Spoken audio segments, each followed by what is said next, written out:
Okay, so I was asked, how does the Ledmark kit compare to the Trangia range? Is it more similar to the 27 series, or is it more similar to the 25 series? So here we see a direct kind of side by side between a 25 series Trangia and the Ledmark kit. And we'll see here if I can pause this and I'll show you them set up. Okay, so here we see them assembled. The 25 series and the Ledmark. Now, the 25 series is definitely larger, okay, but I haven't done any volume checks. This is the large Trangia pot, and this is the large Ledmark bowl. I don't see a huge volume difference. This one's tapered a little bit more, so I think maybe this one holds a little bit more. I don't know.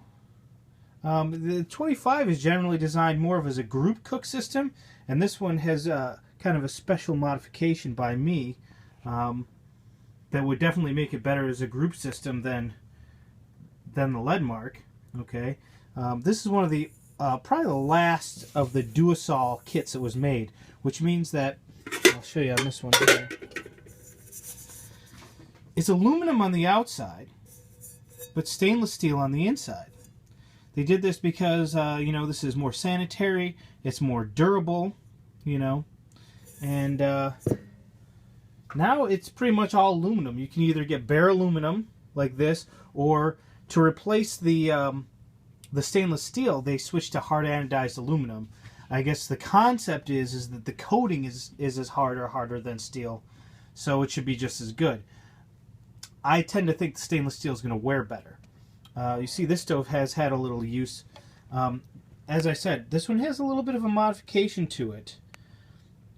There was a guy on eBay who was selling an upgrade kit for your Trangia. If you had a couple of Optimus stove parts, you could buy this kit. I think he had for $20 or $30, I don't remember.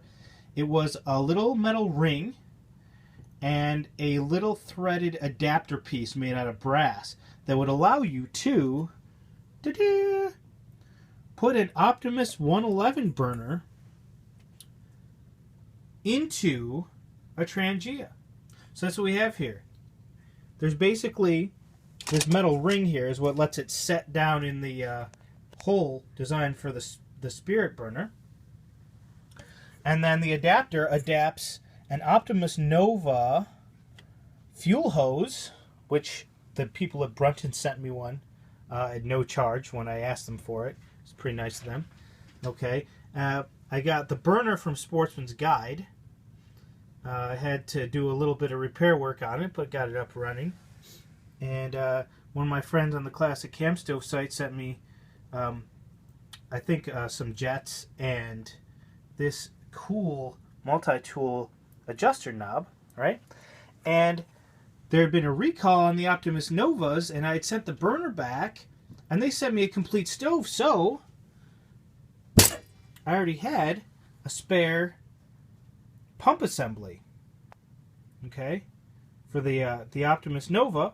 And then once I had the fuel tube, I could put it all together. Now, I'm not going to get this up and running here on my dining room table, but, you know, this is sorry about that. This is a pretty high output burner, okay? I have it set up here to burn kerosene right now, I think, yeah. And it outputs quite a bit. I would almost say that I wouldn't run this in the summertime because I'd be afraid I would melt the windscreen. You might not melt the stainless steel pots, but you might melt the all aluminum windscreen if it was hot out. In the cold though, this really, I mean, this is patterned after something called a Cap Arctic, which is what some of the Arctic explorers were doing there, I guess, in the 70s and the 80s. You know, they would put this together. This is kind of like the modern version of the Arctic Explorer Primus stove, basically. You know, you have the the excellent Trangia windscreen, and everything nests down compactly. Everything but the fuel bottle fits right in it, just as if it was a Trangia. And it's better than just the Optimus 111, the hiker model, because the hiker model is great and reliable, but the windscreen capabilities of it kind of suck. So this kind of takes the best of both worlds and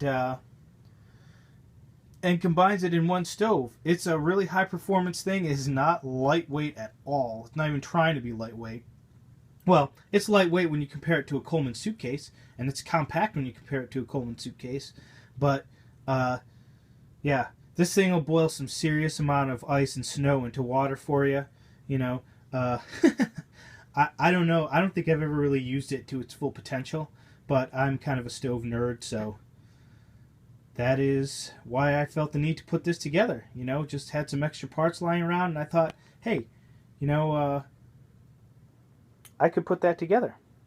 So, yeah, I had to trade this cook set from another friend of mine on the Classic Cove Stove website, Randy.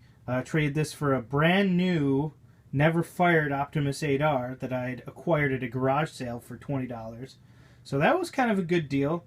I already had a worker Optimus 8, so I probably wasn't going to be lighting it up. So rather than just having something sitting on the shelf, I got a real robust worker here put together.